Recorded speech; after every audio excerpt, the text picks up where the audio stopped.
Hello everyone, welcome to Jobs Tracker. Hope you all are having a great day. Let us begin with our today's video. So our today's video is going to be very important and interesting because this is a series of Java developer most important interview questions.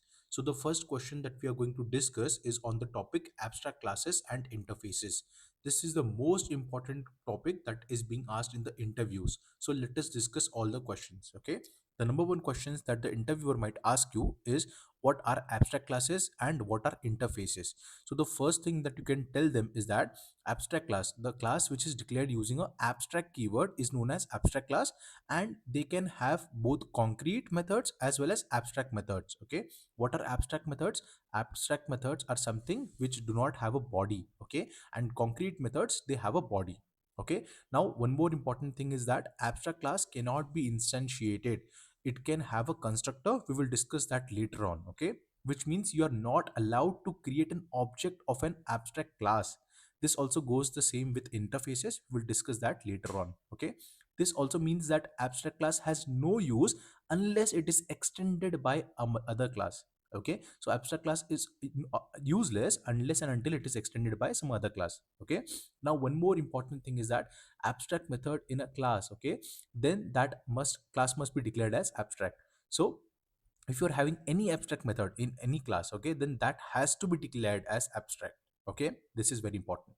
And the last but not the least important point, that is the first non-abstract class which is extending from abstract class will have to give implementation of the abstract methods defined in abstract class. Okay, I'll go through it again. Okay, so the first non-abstract class which is extending, okay, extending from abstract class will have to give the implementation of the abstract methods which are defined in the abstract class.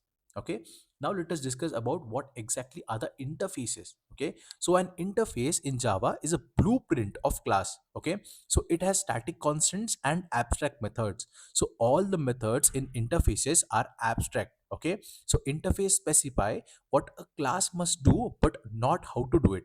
How does it do that? So basically you define the abstract methods in an interface, and then you override that methods in a class which is implementing this interface. Okay, so an interface is like defining a contract that is fulfilled by the implementing class. Okay, so an interface is used to achieve full abstraction, whereas in case of like abstract classes you can do 0 to 100% abstraction. Okay, you can do anything in between that. All methods in an interface are public and abstract by default, and all the variables declared in the interfaces are constants, that is public, static, final. This is again very important interview question. I will repeat it again. All methods in an interface are public and abstract by default, and all variables declared in an interface are constants, public, static, final. Okay. Now, one more important thing is that a class which implements an interface will have to provide the implementation of all the methods that are defined in an interface, all the abstract methods. Okay. After Java 8, static and default methods were also introduced. So we will discuss that later on. Okay. Now comes the important question. Does abstract class have a constructor? So this is the favorite question of interviewer. Okay. So yes, abstract classes have a constructor. Either you can provide it, or the default one will be provided when the application is started or when the program is running. Constructors are used, like basically you all know, right? Constructors are used when you are creating an object of a class. Okay, so to initialize all the data members, it can be no arguments constructor, it can be all arguments constructor. Okay, default arguments constructor. So the data members of the class and your abstract class can have the data members. Okay, so abstract classes can have data members. Okay, this is important again. Now when you are like your class basically is extending an abstract class, okay, then the same abstract class will become super class. You all know, right? Super class constructor, right? So it will become a super class constructor for the class that is extending. Okay, so this abstract class will become a super class now for your extending class. Okay, and remember, when you have a constructor of your class, then the first line of the constructor is always a call to the super class constructor, and this is the time when your abstract class constructor gets called. So if your interviewer asks you, can abstract class have a constructor, you can tell them yes, because you all know that the superclass like basic principle, that is, whenever you have a constructor of your class, then the first line of the constructor your class, okay, so is always a call to the superclass constructor. That in this case will be your abstract class constructor. Okay, and this is the time when your abstract class constructor will get called. Now you might be thinking, so abstract classes have a constructor.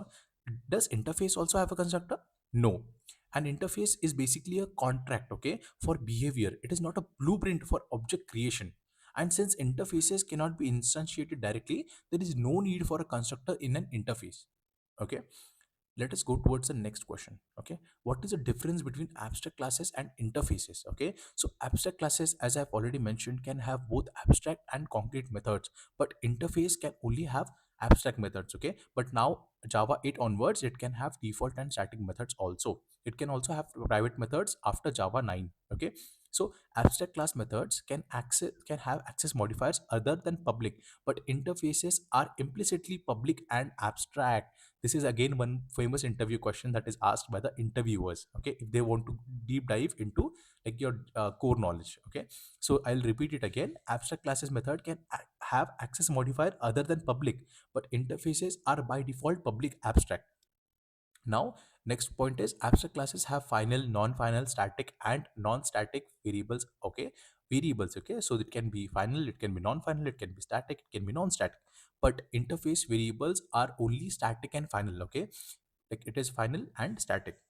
Okay, now the next point, again it is public also. Okay, so a subclass can extend only one abstract class. Okay, a subclass can extend only one abstract class, but in it can implement multiple interfaces. This is again very important point. Okay, so and like there is one more tricky important interview question, we will discuss that later on. An abstract class can extend one other class and can implement multiple interfaces, but an interface can only extend other interfaces.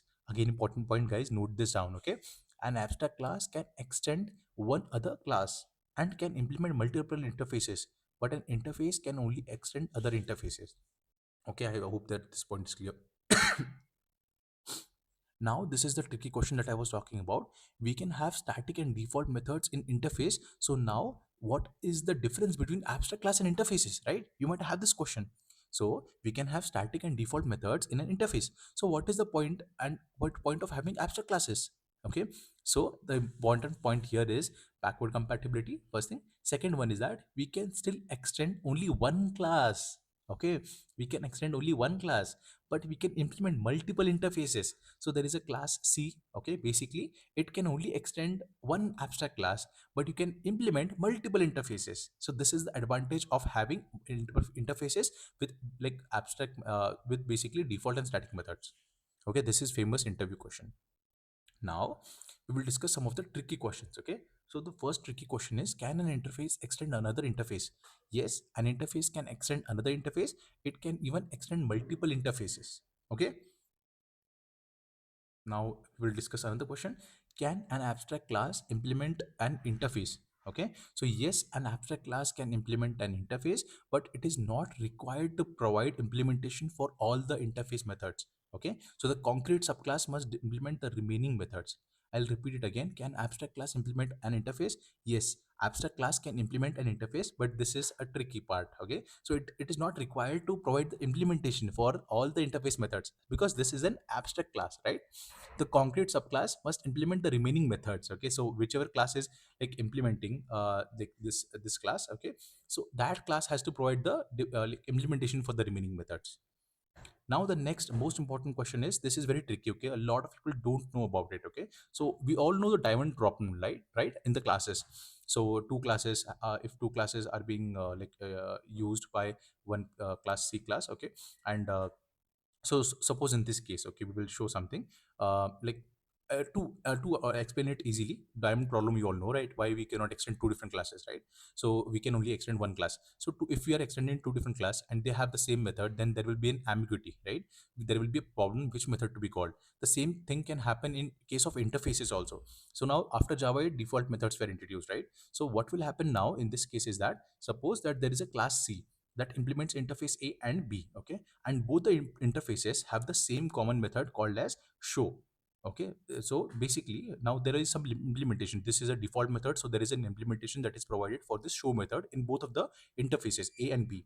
Okay, then what you can do, okay, to solve this problem, you want to call method of A, for example. So then in that case there is a solution. You can use the super keyword. So in that case, you will write the name of the interface dot super, okay, and then dot the method that you want to call. Okay, so this is the case. What happens if two interfaces have the same default method? So this is a solution. You can use the super keyword, and thus you will be able to work it out. Okay, so I hope that we have discussed a lot of questions. Okay, a lot of questions we have already discussed on interfaces and abstract classes. So if you want, we will create video series on other topics also. The next topic that I'm planning is method overriding and method overloading, because there are a lot of questions that are being asked. What kind of exceptions are available, what kind of public modifiers are available, okay, covariant return type, what exactly it is. Okay, we will discuss that in the next video, and after that we will discuss about the static and final keywords. So please share this video with all of your friends who are working in the IT industry, who are looking for a job change, because this is going to be very important. Thank you for watching this entire video, guys. Hope you all have a great day.